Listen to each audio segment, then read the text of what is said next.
Hello and welcome to my YouTube channel. एक बार फिर से आप सभी लोगों का स्वागत है मेरे चैनल द एजू ब्लिस में।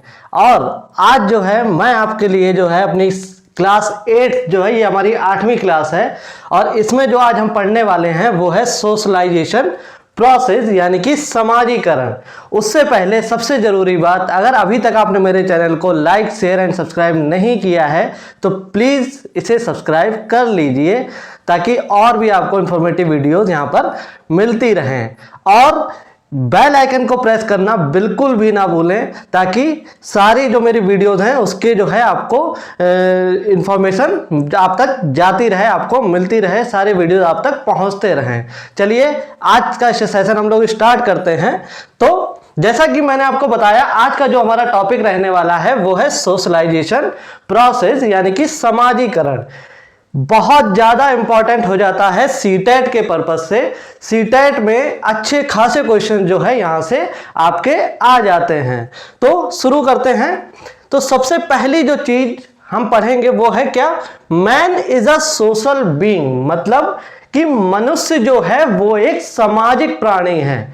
तो ये ऐसा किसने कहा था, वो एरिस्टोटल अरस्तु ने कहा था।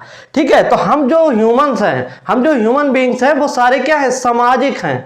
समाज के साथ जुड़ के, समाज के साथ रह के, वहां से बहुत सारी चीजें सीख कर हम क्या करते हैं, डेवलप करते हैं, ग्रो करते हैं। तो इसीलिए कहा गया है कि मनुष्य जो है एक सामाजिक प्राणी है यानी कि man is a social being. आगे अगर इसकी मीनिंग या डेफिनेशन की बात करें, क्या है समाजीकरण, क्या है socialisation. Socialisation is a process of internalising the norms and ideologies of society. यानी कि हम बात करें समाजीकरण, समाज के मानक और विचारधाराओं को आंतरिक करने की एक प्रक्रिया है। इसको और अच्छे से समझते हैं कि इंटरनलाइजिंग का मतलब क्या है, आप क्या कर रहे हैं, यहाँ पे अडेप्ट कर रहे हैं समाज की नॉर्म्स, मोरल वैल्यूज, आइडियोलॉजीज, उनके जो तौर तरीके हैं वो सब क्या कर रहे हैं, आप समाज के साथ, समाज में रहकर वहां से सीख रहे हैं, अडेप्ट कर रहे हैं। तो एंड द आइडियोलॉजीज मतलब कि विचारधारा, उनकी विचारधाराओं को आप समझ रहे हैं, उससे जो है आप सीखते हैं, उनको अपने अंदर आत्मसात कर लेते हैं। इसीलिए इसे कहा गया है socialisation is a process of internalising, यानी कि आप आत्मसात कर रहे हैं, उनको आप अपने अंदर जो है अपने अंदर एक्सेप्ट कर रहे हैं, उनको इंटरनलाइज कर रहे हैं। तो ये एक बात हुई। आगे अगर हम इसकी बात करें तो it is a continuous process, या हम कहें कि लाइफ लॉन्ग प्रोसेस, यानी कि एक सतत चलने वाली प्रक्रिया है ये आपके जन्म से यानी कि आपके बर्थ से till death, birth to death चलने वाली ये एक प्रक्रिया है। इसीलिए इसे कहा गया it is a continuous process. Next अगर हम बात करें, it takes place formally and informally. ये आपके जो जीवन में फॉर्मली भी होता है और इनफॉर्मली, मतलब कि औपचारिक और अनौपचारिक दोनों रूप में होता है। वो कैसे, फॉर्मली की अगर हम बात करें, जैसे कि हम स्कूल जाते हैं, हम अपने ऑफिस जाते हैं, तो एक वहां का एक ड्रेस कोड है, प्रॉपर एक तरीका है कि आपको इसी तरीके से वहां जाना है, तब जाके वहां पर आप सीखते हैं। तो ये जो आपका डेवलपमेंट है, ये जो सोशलाइजेशन है आपका, जो एक प्रॉपर कोड ऑफ कंडक्ट के तहत हो रहा है, वो क्या है, फॉर्मली, जिसमें आप ड्रेस पहन के या अपना एक बिल्कुल रूल है कि इसी तरीके से आपको वहां पर जाना है। स्कूल में जैसे बच्चा जाता है तो पूरा एक प्रॉपर ड्रेस होती है, वो क्या है, वहां पर एक प्रॉपर तरीका बना हुआ है कि पहले प्रेयर होगी, देन जो है आपका आप क्लास में जाएंगे, फिर क्या क्लासेस स्टार्ट होंगी, बीच में रिसेस होगी, ठीक है, लंच ब्रेक टाइम होगा। तो क्या है, एक सारी चीजें क्या है, एक बिल्कुल सिस्टमेटिक वे में चल रही, इसीलिए इसे क्या कहा गया, फॉर्मली, यानी कि औपचारिक तरीके से। नेक्स्ट आता है इनफॉर्मली। अनौपचारिक क्या हुआ, जब जो आप अपने घर में, अपने आसपास में जो चीजों को सीख रहे हैं, वहां पर कोई भी ऐसा कोई सिस्टमेटिक वो नहीं है कि आपको इसी तरीके से वहां जाना है या एकदम ड्रेस पहन के बैठना है तभी आप सीख पाएंगे, ऐसा कुछ नहीं है। इसलिए जो है इसे इनफॉर्मल वे कहा गया, यानी कि अनौपचारिक तरीका कहा गया हमारे सोशलाइजेशन में या समाजीकरण में। नेक्स्ट अगर हम बात करें, इनकलकेट्स बेसिक डिसिप्लिन, यानी कि यहीं से जो है समाज में ही रहकर जो है आप अनुशासन को सीखते हैं। वो कैसे? आप समाज में जो है, जैसे आप कोई अगर गलत काम करेंगे तो आपको डांटा जाएगा, तो वहां पर क्या है, जब आपको डांट पड़ गई तो आप ये समझ गए कि हाँ ये काम गलत है, और जब आप कोई अच्छा काम करते हैं तो आपको उसके लिए आपकी सराहना की जाती है, आपको अच्छी बातें बोली जाती हैं, जिससे कि आपको समझ में आता है कि हाँ ये अच्छा तरीका है। तो यानी कि ये आपको वहां पर एक अनुशासन में रहना, अनुशासन से चलना सिखाता है। कौन? हमारा सोशलाइजेशन यानी कि समाजीकरण। नेक्स्ट अगर हम बात करें, फिर आता है helps to control human behaviour. ये हमारे जो मानव का व्यवहार है उसे कंट्रोल करना भी सिखाता है। जैसे कि अगर आप कहीं किसी पार्टी में गए तो वहां पर सीधे जाकर जो है आप खाने पे नहीं टूट पड़ते हैं। आपको पता है कि वहां जाना है, वहां पर जो है लोगों से पहले आप मिलेंगे, ठीक है, जो जिस भी शादी में गए वहां पे जो दूल्हा दुल्हन है उनको जो है आप उनसे जो उनको बधाई देंगे, ठीक है। तो ये एक तरीका है, देन जो है एक प्रोसेस के साथ आप जो है काम करेंगे। तो ये क्या है कि ह्यूमन बिहेवियर है कि आपको इस तरीके से ये चीजें करनी होती हैं। तो यही क्या है, ये आपको ह्यूमन बिहेवियर जो है आपका उसको कंट्रोल करना सिखाता है। नेक्स्ट अगर हम बात करें, ये तो हमारा हो गया पूरा सोशलाइजेशन, ठीक है। अब आगे अगर हम बात करें, फिर आता है हमारा टाइप्स ऑफ सोशलाइजेशन यानी कि समाजीकरण के प्रकार। तो उसमें जो है हम 5 जो है प्रकार यहां पर पढ़ेंगे, लेकिन 2 अगर मुख्य प्रकार की बात करें, 2 जो इंपॉर्टेंट, जो सबसे ज्यादा जो प्राइमरी जो हम कहें कि ज्यादा इंपॉर्टेंट है, वो आपके 2 प्राइमरी एंड सेकेंडरी सोशलाइजेशन समाजीकरण हो सकते हैं यहां पर। तो लेकिन हम पढ़ेंगे 5 के बारे में। तो सबसे पहले अगर हम बात करें, पहला आता है हमारा प्राइमरी सोशलाइजेशन यानी कि प्राथमिक समाजीकरण। इसमें कौन आते हैं? हमारे फैमिली, पेरेंट्स।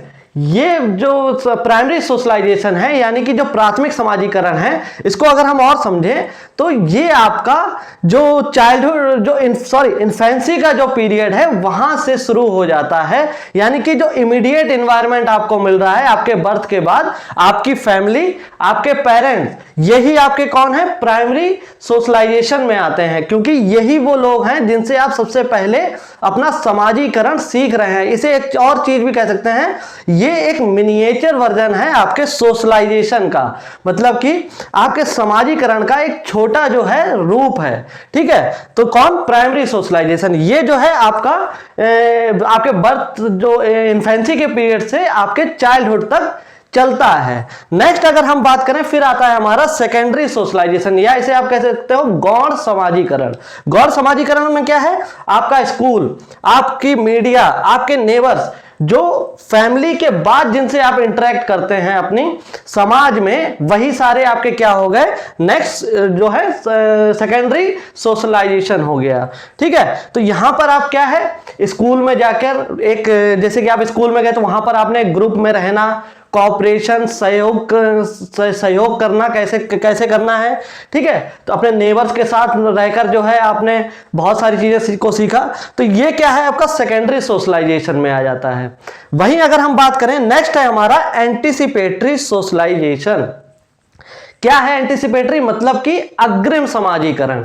अग्रिम क्या मतलब कि रिहर्सिंग फॉर फ्यूचर पोजीशंस, यानी कि आप आगे आने वाली जो आपकी लाइफ है उसमें जो आप पोजीशन पे जो भी आप समझ, जैसे हम हैं कि हमें टीचर आगे जाके बनना है, किसी को डॉक्टर बनना है, किसी को इंजीनियर बनना है, तो एक फ्यूचर पोजीशन के लिए जब आप रिहर्स करना तैयार कर देते हैं अपने समाज में देखकर लोगों को, जो जैसे टीचर है तो टीचर को देखकर, डॉक्टर है तो डॉक्टर को देखकर, वो क्या करेगा? वो उन चीजों को रिहर्स करना पहले से ही स्टार्ट कर देता है। तो इसीलिए इसे कहा गया एंटीसिपेटरी सोशलाइजेशन, जहां पर आप फ्यूचर पोजीशन, चाहे वो प्रोफेशनल की कोई पोजीशन हो या कोई भी पोजीशन जिसके लिए भी आप बनना चाहते होंगे, उसके लिए जो है आप यहां पे पहले से ही रिहर्सल अपनी स्टार्ट कर देते हैं। इसीलिए इसे कहा गया एंटीसिपेटरी सोशलाइजेशन।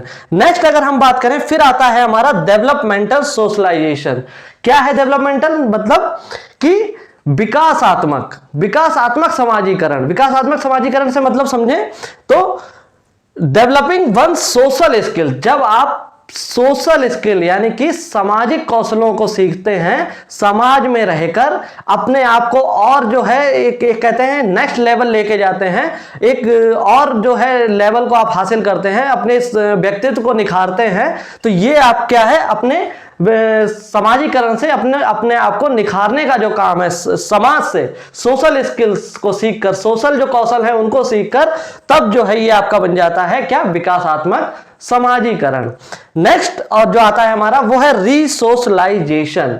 रीसोशलाइजेशन मतलब पुनः समाजीकरण। अब इस पुनः समाजीकरण से मतलब क्या है, learning a new sets of values, attitudes and behaviours. अब क्या है, आप एकदम एक नए व्यवहार को, नए जो है अपने जीवन में चीजों को, कौशलों को, जब नई चीजों को सीखते हैं तब क्या है, ये आपका बन जाता है रीसोशलाइजेशन। अब ये रीसोशलाइजेशन जरूरत क्यों पड़ती है, जैसे कि एक बच्चा है जो आपका इंडिया में रह रहा था, ठीक है, अब जो है उसने यहाँ का जो है व्यवहार अपने आंतरिक जो है उसने इंटरनलाइज कर लिया है। नेक्स्ट अब जो है वो गया किसी फॉरेन कंट्री में या किसी बाहर देश में, अब वो वहां पे रहने लगेगा। जब वो वहां रहेगा तो क्या है, वहां की जो वो वैल्यूज, वहां के जो है रूल्स एंड रेगुलेशंस को सीखेगा।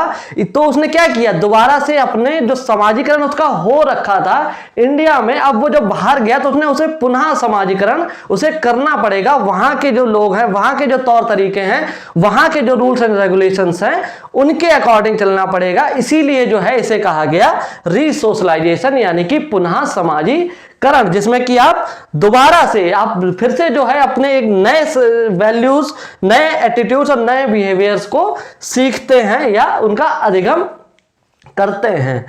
अब आते हैं, ये हो गए हमारे टाइप्स ऑफ सोशलाइजेशन, यानी कि सोशलाइजेशन के प्रकार। अब आता है हमारा इंपॉर्टेंस ऑफ सोशलाइजेशन, मतलब कि क्या महत्व है समाजीकरण का, क्यों जरूरत है समाजीकरण की।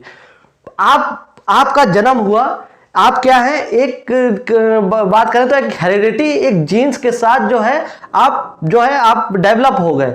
लेकिन अब जब आप समाज से नहीं जुड़ेंगे, जब तक वहां की चीजों को नहीं सीखेंगे, तब तक आपका जो है यहाँ पे जो लाइफ है आप उसको जी नहीं पाएंगे। तो उसके लिए समाजीकरण बहुत ज्यादा जरूरी है, जिसमें कि आप बहुत सारी चीजों को सीखते हैं, कैसे आपको समाज में रहना है, कैसे आपको बिहेव करना है, इन सारी चीजों। तो ये महत्व की बात करें तो आ जाते हैं अपने इस टॉपिक पर। Socialisation converts biological being into social being. Biological being मतलब कि सोशलाइजेशन, समाजीकरण है जो, वो क्या कर रहा है, आपको एक बायोलॉजिकल यानी कि जो जैविक आप जो इंसान थे, जो जिसमें आप हेरिडिटी अपने जीन्स से आप बनकर तैयार हो गए थे, आपका जन्म हो गया, फिर जो है आपको सामाजिक जो इंसान बनाने का काम है वो कौन करता है, समाजीकरण करता है। इसीलिए इसे कहा गया बायोलॉजिकल बीइंग से सोशल बीइंग में जब आप कन्वर्ट हो जाते हैं, जब आप समाज से सीख कर जो है अपने आप को जो है डेवलप करते हैं, इसलिए इसे कहा गया सोशलाइजेशन।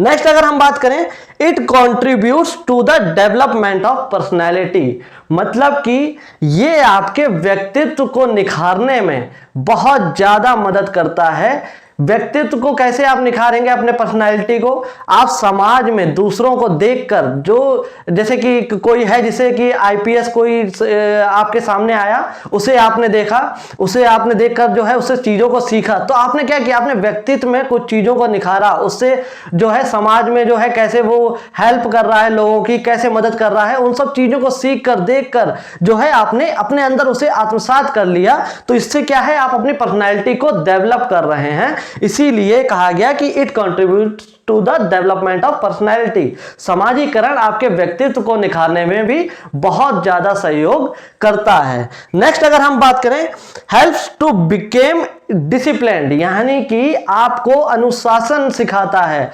आप जो है समाज में रहकर ही अनुशासन को सीखते हैं। अगर आप कोई गलत काम करते हैं तो आपको जब डांट नहीं पड़ेगी, तो आप अगर वो डांट नहीं पड़ी तो आप वो जो है काम आपके लिए सही हो जाएगा। लेकिन अगर पड़ गई, उसी टाइम आपको थोड़ी सी डांट तो आप क्या करेंगे, आप समझ जाएंगे कि ये चीज गलत है, यानी कि मुझे ये काम नहीं करना है। तो जब वो छोटे से एक लेवल से आपको तैयार किया जाता है, तब जाकर एक टाइम पर आपको ये डिसिप्लिन आप में आ जाता है कि हमको क्या करना है या क्या नहीं करना है, क्या हमारे जो सोसाइटी है उसमें क्या जो उनकी वैल्यूज है, क्या उनके जो है रूल्स हैं, उनको हम सीखते हैं। तो एक डिसिप्लिन हम में आ जाता है, वो भी किससे, समाजीकरण से, जब हम समाज के साथ जुड़ते हैं। नेक्स्ट अगर हम बात करें, helps to enact different roles. Different roles का यहां पर क्या मतलब है, अब जो है हम जो ह्यूमन बीइंग्स हैं, हम अलग अलग रोल्स निभाते हैं अपनी जिंदगी में। जैसे मैं हूं, चाहे हम हो चाहे आप हो, हर कोई एक जो है, मैं बेटा भी हूं या कुछ किसी का भाई भी हूं, ठीक है, तो कहीं स्कूल में गया तो वहां पर एक स्टूडेंट हूं। तो हर ये अलग अलग रोल्स जो हैं ये हमको निभाना, ये सिखाता कौन है, ये किससे सीखा है हमने, ये हमने अपने समाज के साथ रह के सीखा है, समाज को देख कर सीखा है। इसीलिए जो है समाजीकरण, ये हमको डिफरेंट जो रोल्स हम अपनी लाइफ में जो प्ले करते हैं, प्ले कहें मतलब कि जो आप अपनी लाइफ में जो अलग अलग जो ये रोल हैं जो अदा कर रहे हैं, वही क्या है, ये आपका कहां से आता है, समाजीकरण से आता है। ठीक है, तो यहां तक की बात क्लियर होगी। नेक्स्ट अगर हम आए, फिर आता है provide the knowledge of skills, यानी कि आपको कौशल जो है अलग अलग क्षेत्र में, जिस भी कौशल को आप सीखना चाहते हैं, अगर आप उसे देख रहे हैं समाज में, तो आप उससे अलग अलग सामाजिक कौशल सीख जाते हैं। इसीलिए कहा गया provide the knowledge of skills. अब आ जाते हैं, अब हमारा जो है ये भी बहुत इंपॉर्टेंट टॉपिक है, इससे भी बहुत सारे क्वेश्चंस आपके अलग अलग टीचिंग एग्जाम्स में पूछ लिए जाते हैं। तो इसको समझते हैं, एजेंट्स ऑफ सोशलाइजेशन। अब कौन सी ऐसे एजेंट्स हैं, कौन सी एजेंसीज हैं जो हमारे समाजीकरण को जो है इसमें प्रभावित करते हैं। तो कौन कौन से हैं, सबसे पहले हमारी आ जाती है फैमिली, यानी कि हमारा परिवार। नेक्स्ट जो है हमारा स्कूल, उसके बाद आता है मीडिया। मीडिया यानी कि आपका रेडियो, न्यूज़पेपर, ठीक है, टीवी, ये सारी चीजें जो हैं ये आपके किसमें आ जाएंगी, मीडिया में। नेक्स्ट आते हैं हमारे पीयर्स। पीयर्स यानी कि हमारे जो सहपाठी हैं या हमारे जो साथ वाले जो बच्चे हैं, जो हमारे साथ के मित्र हैं, सेम एज ग्रुप के, वो हमारे हो गए पीयर्स। नेक्स्ट आता है हमारा रिलीजन। रिलीजन जो है हमारा जो धर्म है, जो कि हमें बचपन से ही हमें सिखाया जाता है, तो वो हम हमारे जो ये सोशलाइजेशन का जो है एक एजेंट है, ये भी बहुत ज़्यादा प्रभावित करता है। नेक्स्ट अगर हम बात करें लैंग्वेज, हमारी भाषा, जैसे हम सोसाइटी में रहते हैं, जैसे हमारे घर में अगर हिंदी बोली जाती है, तो बाहर के जो हमारे आस पड़ोस में भी हिंदी बोली जाती है, तो वो भी जो है एक एजेंट हो गया सोशलाइजेशन का, समाजीकरण का। Next legal systems. Legal system जो आपकी सोसाइटी ने कुछ रूल्स, कुछ वैल्यूज, कुछ जो है नॉर्म्स, कुछ आइडियोलॉजीज जो आपके लिए बना रखी हैं, उन्हीं को आप जो है निभा कर चलते हैं। इसीलिए ये लीगल सिस्टम भी जो है एजेंट्स हो गए सोशलाइजेशन के। तो आज का जो हमारा टॉपिक था सोशलाइजेशन प्रोसेस यानी कि समाजीकरण, आपको समझ में आ गया होगा। कैसा लगा आज का सेशन, बिल्कुल जो है आप कमेंट करके मुझे जरूर बताइएगा। और भी अगर आपकी कोई क्वेरी हो, कोई भी आपका डाउट हो, तो आप प्लीज़ कमेंट करके या मुझे इंस्टाग्राम पर मेरी आईडी जो है उस पर फॉलो करके आप मुझे बिल्कुल मुझसे वहाँ पर भी क्वेश्चंस पूछ सकते हैं। तो आज के लिए इतना ही, आगे मिलेंगे अपने नेक्स्ट क्लास में। तब तक के लिए धन्यवाद, थैंक यू सो मच। और वीडियो को लाइक, शेयर एंड सब्सक्राइब करना बिल्कुल भी ना भूलें। इससे जो है मुझे और ज़्यादा जो है मैं आपके लिए अच्छा कंटेंट लेके आता रहता हूँ। बहुत मेहनत लगती है, बस आपको एक सब्सक्राइब करना है, प्लीज़ कर दीजिए। Thank you so much.